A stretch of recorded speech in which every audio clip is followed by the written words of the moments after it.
இப்போ long term ப்ராஃபிட்க்கு franchisee better அப்படின்னு சொல்ல வரீங்க. ஸோ ஆக்சுவலாக வந்து ரிவர்ஸில் சொல்கிறேன். லாங் டேர்ம் சஸ்டைனன்ஸுக்கு, அதாவது வந்து அட்லீஸ்ட் பிஸ்னஸ் இழுத்து மூடாமல் இருக்கிறதுக்கு ஃப்ரான்ச்சைசியில் போனீங்கன்னா நீங்கள் கற்றுக்கலாம். ஏன்னாக்கா நீங்கள் ஒரு ஃப்ரான்ச்சைசி எடுத்தீங்கன்னா என்னென்ன அட்வான்டேஜ் அப்படிங்கிறது, எது எடுத்தாலுமே ₹1 காயின் மாதிரி தான். இப்போ ₹1 காயின் நீங்கள் எடுத்தீங்கன்னா இதில் பாசிட்டிவ்ஸும் இருக்கும், நெகட்டிவ்ஸும் இருக்கும்.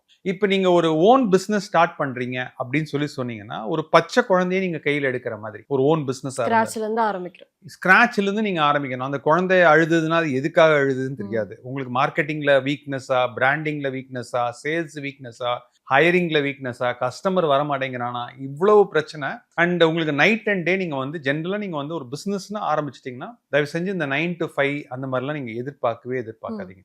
அதாவது நீங்க சாப்பிடுறதும் பிசினஸா இருக்கணும், நடக்கிறதும் பிசினஸா இருக்கணும், 24/7 தூங்குறதும் பிசினஸா தான் இருக்கணும். அந்த மாதிரி இருக்கிறவங்க தான் நீங்க பிசினஸை ஃப்ரான்ச்சைசியாவும் பண்ணுங்க, ஓனாவும் பண்ணுங்க. அதை பத்தி பிரச்சனையே கிடையாது.